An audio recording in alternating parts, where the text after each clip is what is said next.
Middle east में कशीदगी इंतहा पर पहुंच चुकी है क्योंकि ईरान ने अपने पड़ोसी ममालिक को खबरदार किया है कि अगर उन्होंने अमेरिका की मदद की तो उन पर बमबारी की जा सकती है। ये धमकी उस वक्त सामने आई है जब अमेरिका का एक ताकतवर एयरक्राफ्ट कैरियर ग्रुप ईरान के करीब पहुंच चुका है और डोनाल्ड ट्रंप ईरानियन ऑफिशियल्स और कमांडर्स पर प्रेसिजन स्ट्राइक्स करने पर गौर कर रहा है। IRGC के एक कमांडर ने ऐलान किया है कि अगर किसी भी पड़ोसी मुल्क की जमीन, रास्ता या समंदर ईरान के खिलाफ इस्तेमाल हुआ तो उस मुल्क को दुश्मन समझा जाएगा। IRGC नेवल फोर्सेस के पॉलिटिकल डेप्यूटी मोहम्मद अकबर जाद ने साफ किया कि ईरान दोस्तों को तब तक शरीके-कार समझता है जब तक वो दुश्मनी में मददगार ना बने। ये खबरदार करने का सिलसिला USS Abraham Lincoln aircraft carrier group की तैनाती के साथ शुरू हुआ है। वाशिंगटन का कहना है कि ये इकदामात रीजनल सिक्योरिटी के लिए है, मगर दुनिया इसे ईरान के खिलाफ एक बड़ी साजिश के तौर पर देख रही है। ईरानियन प्रेसिडेंट मसूद पेजेश्कियान ने अमेरिकन धमकियों को शदीद तनकीद का निशाना बनाते हुए कहा कि ये सिर्फ बदअमनी फैलाएंगे।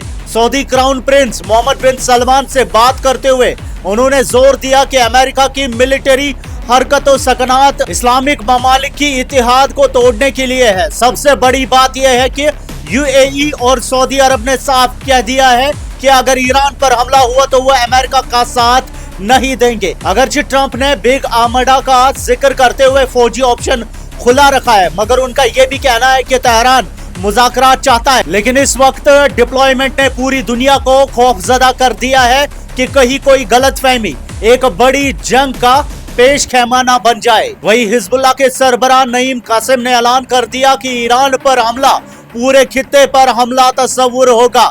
एक जोशीले इज्तिमा में उन्होंने कहा कि अगर तेहरान पर आंच आई तो हिजबुल्लाह तमाशाई बनकर नहीं बैठेगा। उन्होंने वार्न किया कि ये जंग सिर्फ ईरान तक महदूद नहीं रहेगी बल्कि पूरे इलाके को अपनी लपेट में ले लेगी। उन्होंने कहा कि मैदान जंग ही फैसला करेगा कि दुश्मन के साथ क्या सलूक करना है। उन्होंने मजीद कहा कि किसी कौमी रहनुमा का कत्ल पूरी कौम के कत्ल के बराबर है और इससे दुनिया की स्टेबिलिटी तबाह हो जाएगी। अगरचे हिजबुल्लाह पर इजराइल के साथ होने वाली पिछले जंग के असरात हैं और लेबनान की हुकूमत जुनूब में उन्हें डिसआर्म करने की कोशिश कर रही है, मगर ईरान और उसके इत्तेहादियों का जज्बा अब भी बुलंद है। हर गुजरते लम्हे के साथ ये कशीदगी बढ़ती जा रही है और कोई भी छोटी सी चिंगारी पूरे मिडिल ईस्ट को आग लगा सकती है। सुलहकारों ने हमें बताया कि इसराइल और अमेरिका इस सोच में है कि पहले हिजबुल्लाह पर हमला करें या ईरान पर या फिर दोनों पर एक साथ वॉर करें।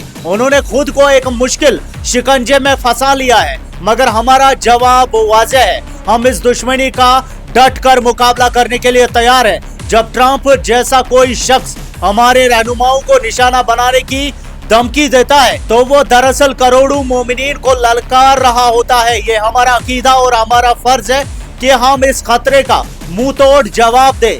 सुप्रीम लीडर रहबर मुअज़्ज़म आयतुल्लाह सईद अली खामनेई की हिफाजत हमारी अवलेन तरजीह है। किसी भी किस्म की साजिश स्टेबिलिटी का कत्ल होगी और हम दुश्मन को उसकी औकात दिखाने का पूरा हक रखते हैं।